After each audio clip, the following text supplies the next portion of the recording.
UP TET primary स्तर की परीक्षा आज 3 जुलाई सेकंड पाली में समाप्त हुई है। तो आप जल्दी से पेपर निकाल लीजिए। हम संस्कृत के 30 प्रश्नों के सटीक आंसर आपको बताने वाले हैं। और इससे पहले हिंदी और सीडीपी की वीडियो हमने डाल दी है, आपने नहीं देखा हो तो देख लेना, ठीक है। इस वीडियो में संस्कृत की बात करेंगे, संस्कृत के प्रश्नों के हम सटीक आंसर जल्दी से जानेंगे, तो जल्दी से निकाल लीजिए।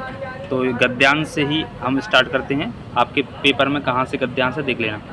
तो यहाँ पर 3 प्रश्न गद्यांश से आ रहे हैं, एक संस्कृत में और हिंदी में भी, और इंग्लिश वाले इंग्लिश में भी आ रहे हैं। तो देखो यहाँ पर पढ़ना है गद्यांश को, फिर उत्तर देना, लेकिन आपको क्या करना है, पहले क्वेश्चन पढ़ना है, फिर आंसर को आराम से छाट लेना है। तो देखो पहला प्रश्न पूछा गया था कि पुस्तकालस्य कस्य भंडार अस्ति। तो यहाँ पहली लाइन में लिखा गया पुस्तकालय ज्ञानस्य भंडार, तो ज्ञानस्य यहाँ पर हो जाएगा ऑप्शन नंबर ए में। दूसरा प्रश्न यहाँ पर पूछा गया था कि पुस्तकालय किम पालनम आवश्यकम। तो यहाँ पर आवश्यकम यहाँ पर दिया गया है, यहाँ पर पुस्तकालय मौन पालनम आवश्यकम, तो मौन यहाँ पर हो जाएगा। तो इस तरह से आप आराम से उत्तर निकाल सकते हो। तो डी ऑप्शन सी होगा 62 का। 63 का देखो, 63 में पूछा गया कि छात्रा पुस्तकालय कहानी पठंती। तो ये बात देखोगे गद्यांश में, तो दूसरी लाइन में दे रहा है कि छात्रा विविध विषय कहानी पुस्तकानी पठंती, तो पुस्तकानी आ जाएगा यहाँ पर। तो पुस्तकानी यहाँ पर ऑप्शन सही हो जाएगा, ऑप्शन नंबर बी में दिया गया है पुस्तकानी, ठीक है। 64 की बात करेंगे, तो यहाँ पर दिया गया है तत् प्लस जन, संधि बताएंगे, तो तज्जन हो जाएगा ऑप्शन नंबर डी, ठीक है, ध्यान रखना। इसके बाद आगे कह रहा है दीर्घ पंथा का समस्त पद क्या होगा, तो दीर्घ पंथा ऑप्शन नंबर बी हो जाएगा यहाँ पर। अगला प्रश्न पूछा गया था निम्नलिखित में से ऊष्म वर्ड कौन सा है। तो ऊष्म वर्ड 4 होते हैं, तीनों स और ह, तो यहाँ ये ऑप्शन हो जाएगा, ठीक है। इसके बाद में 67 की बात करते हैं। जो भी देख रहे हैं चैनल को सब्सक्राइब और शेयर करें। 67वां प्रश्न पूछा गया यहाँ पर कि शिक्षिका छात्राभ्यास निर्देशक छंते छात्राभ्यास क्या है, तो यहाँ बी सही हो जाएगा इसका संप्रदान। 68वां स्मृत शब्द चतुर्थी एक वचन वैकल्पिक रूप कौन सा होगा यहाँ पर, तो यहाँ ए हो जाएगा। अगला प्रश्न अहम शब्द का बहुवचन एक वचन प्रथमा रूप क्या होगा, तो यहाँ पर इसका अहम का बहुवचन प्रथमा हो जाएगा सी ऑप्शन। अगला क्वेश्चन 70वां कह रहा है कि अविवाह समास का उदाहरण है, तो यथाशक्ति डी हो जाएगा। अगला प्रश्न 71वां कह रहा है कि बनम पंचमी विभक्ति एक वचन बताओ, तो बनात सी हो जाएगा। जो भी देख रहे हैं शेयर चैनल को जरूर करें।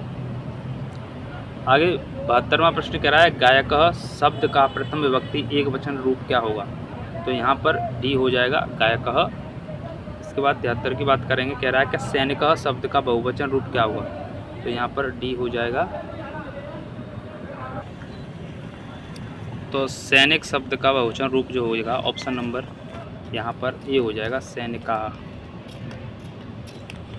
इसके बाद आगे चलते हैं। आगे पूछा गया था महेश का संधि विच्छेद क्या होगा, तो डी से हो जाएगा महा प्लस ईस।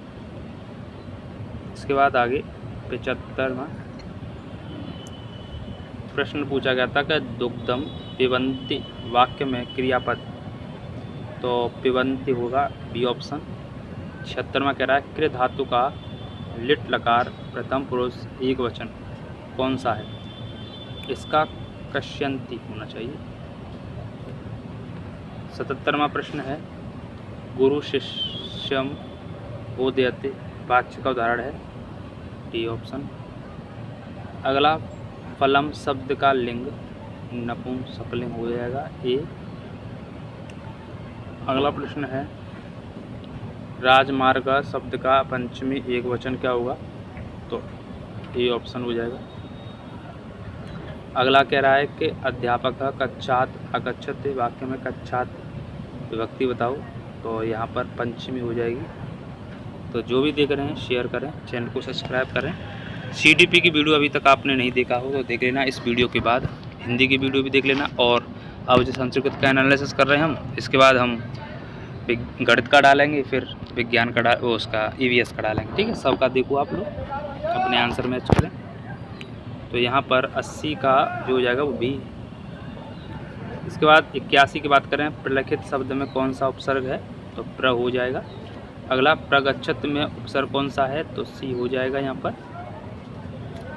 ठीक है, तो दोनों में सी 81 और 82 में। इसके बाद 83 की बात करेंगे। यहाँ पर 83 में प्रश्न पूछा गया है, दहा प्लस तुमन से बनने वाला रूप। तो तुमन केवल देखो ना तो बी में है, ना डी में है, ना सी में है, केवल ए में है, ए में ही है। तो देखो स्पष्ट अलग दिखाई देता उत्तर। तो आगे कह रहा है कि हरे प्लस एव यहाँ पर, तो हरे डी। पहला प्रश्न कह रहा है यंत्र काराभ्या यंत्र रोचते वाक्य पूछा गया है, तो यहाँ पर सी। अगला प्रश्न 86वां, मुख नासिका दोनों से उच्चारित स्वर क्या कहलाते हैं। मुख और नाक से दोनों से उच्चारित, यहाँ पर बी हो जाएगा। यहाँ पर 87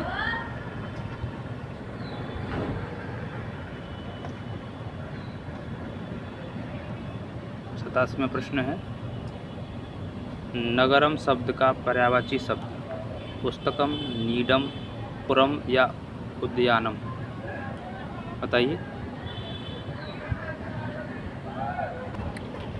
तो यहाँ नगरम शब्द का पर्यायवाची सही हो जाएगा ये पुरम। ठीक है।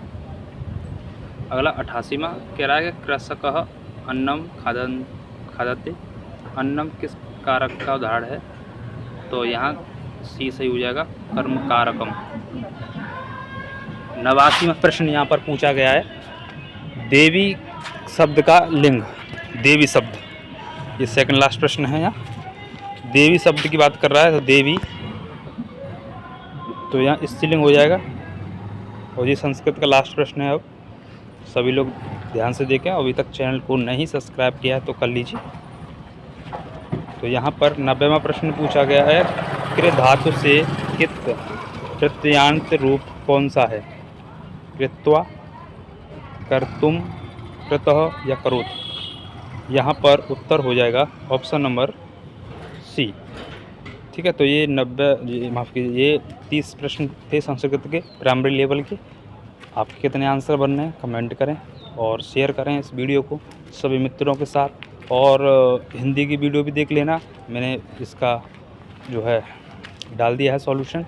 इसके अलावा CDP का भी डाल दिया है, और इसके बाद अब गणित का डालेगा, फिर EVS का, सभी सब्जेक्ट्स का आपको मिल जाएगा। ठीक है, तो सभी मित्र चैनल को सब्सक्राइब और शेयर भी करा करें। ठीक है, वीडियो देखने के लिए आप सभी का बहुत बहुत धन्यवाद। जय हिंद, जय भारत, वंदे मातरम, जय सीताराम।